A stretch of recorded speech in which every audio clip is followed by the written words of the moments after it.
welcome to Unit 5, Part 1 on two-dimensional projectile motion.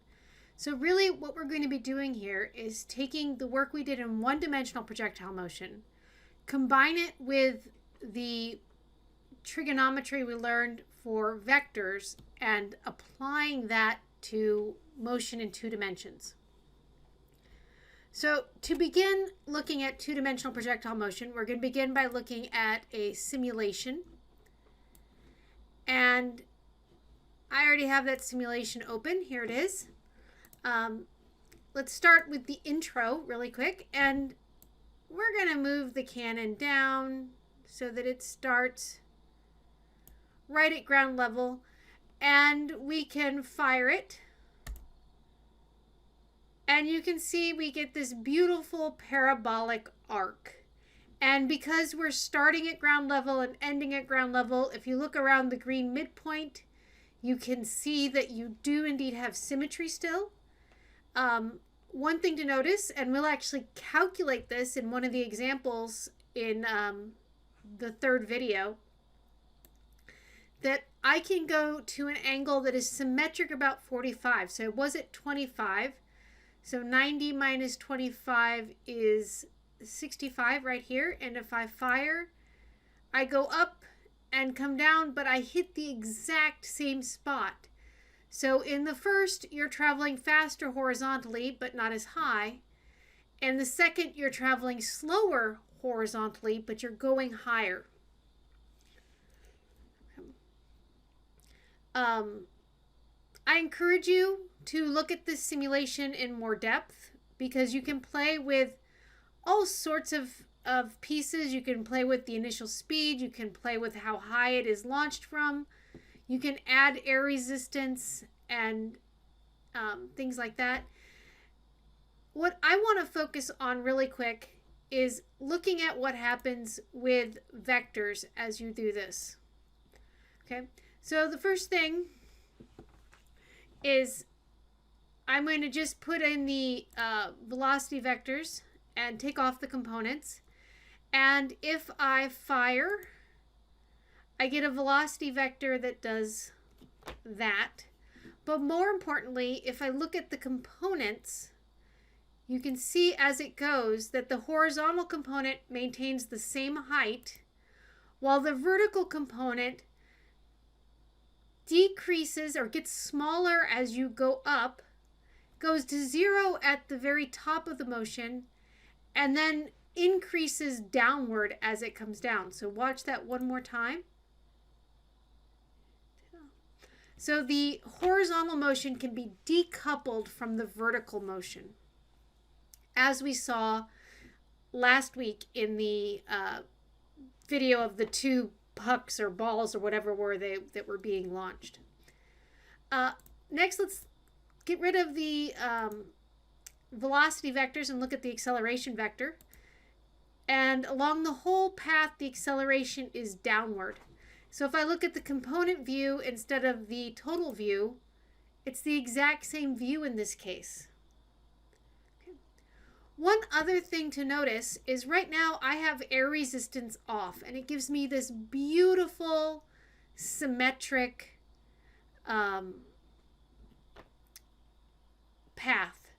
If I turn air resistance back on and fire, okay, a couple things to notice. One, did you notice I had now a horizontal acceleration component? And two, can you tell that the path is no longer symmetric around the top? Okay, so coming back to this, we're going to look at 2D projectile motion.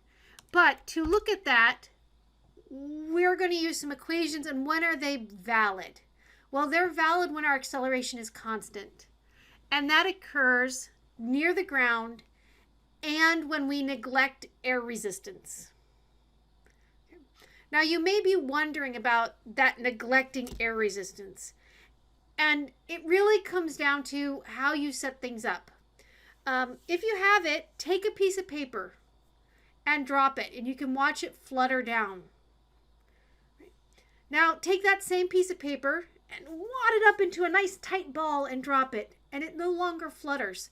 So by changing the shape of the object, you haven't adjusted the mass, but by changing the shape, you've changed how air resistance affects that object. So we can do manipulations like that to minimize the effect of air resistance on the object. But to further illustrate that, there is this lovely video. And I've already opened the link. And not only have I opened the link, but I've fast forwarded through to almost 3 minutes of a 4.5-minute video to give you an idea of what you've missed in the first 3 minutes. There's this gentleman named Brian Cox talking about things and physics and such.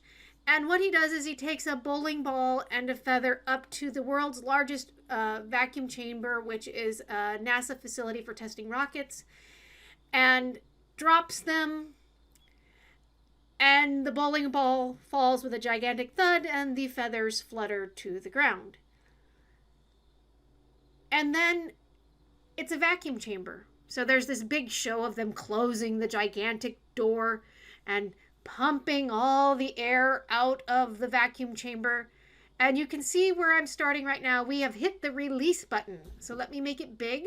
Release. Aha. So remember, no air in the chamber at this point. So no air resistance. And when you do that and you watch the feather and the bowling ball fall, they fall perfectly together. And it's just amazing how it happens to me.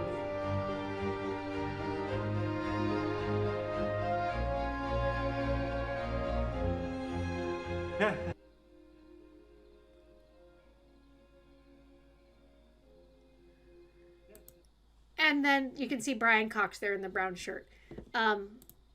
So there are things that we can do besides working in the world's largest vacuum chamber to mitigate air resistance and make these problems doable. That being said, there are entire studies in physics where what they're looking at is the effect of air resistance on objects, particularly in sports. There's peer-reviewed journal articles on the effect of air resistance on baseballs, for example. Okay, enough about that though. If we're working in this regime, we end up with two sets of projectile motion equations, one for our horizontal dimension and the other for the vertical dimension. And these formulas are going to look really, really, really familiar, but there's a couple of added subscripts. And I forgot a T.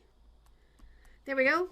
So in the horizontal direction, we have that the position at T is the initial position plus the initial velocity in the x direction times T plus the acceleration in the x direction T squared. And we have the velocity at time T is the initial velocity plus the acceleration at T. And probably not a big surprise that we also have the, I lost a subscript. V squared equation as well. When we're working these problems, we do our best to set the horizontal direction up so that it has no acceleration.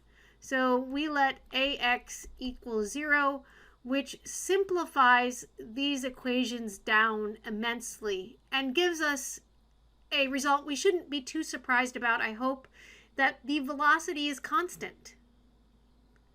Okay. And I guess I should get rid of that term as well. Vertically, same two or three, I guess, equations, but everywhere you saw an X before, replace it with a Y.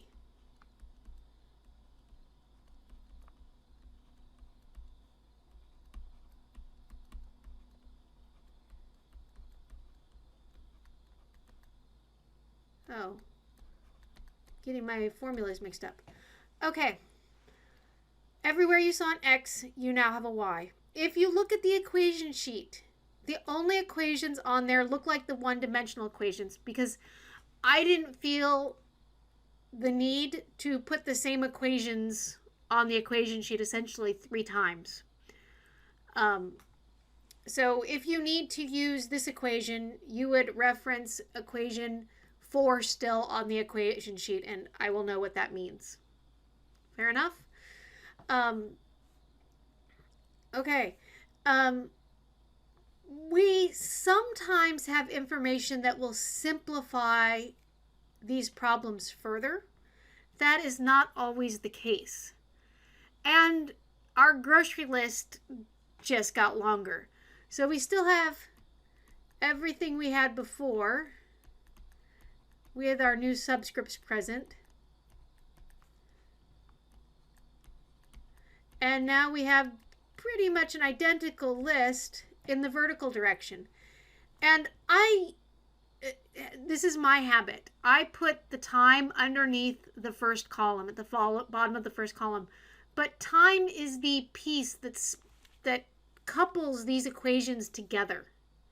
Time is, if you will, the bridge between the horizontal and the vertical motion. Okay. And remember that Vx and Vy are the components of the velocity at time t. And v0x and v0y are the components of the initial velocity. And ax and ay are the components of the acceleration. And I usually leave it like this, even though I know ax is most likely going to be 0, just because someday I might encounter an equation or a situation where things are a little bit goofy. So I don't want to do that. Okay. That's the setup. So now, how do you go about solving these problems? Not a big surprise, I don't think. Draw your picture. Label everything you could possibly label on your picture.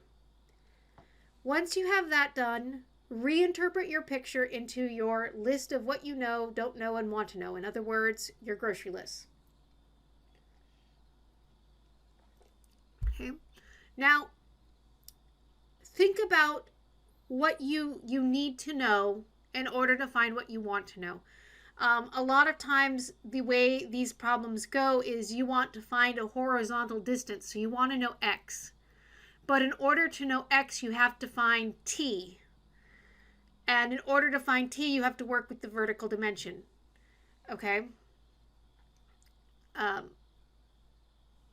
So you have to play with both dimensions to get this to work.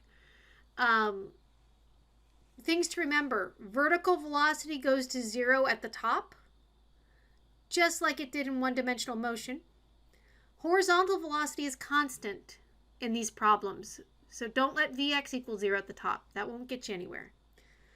And if you have symmetry, use symmetry, right? Distance up equals distance down. Time up equals time down. Different distance from the start to the middle equals the distance from the middle to the end. Symmetry can get you very far. Okay. That is the end of Unit 5, Part 1.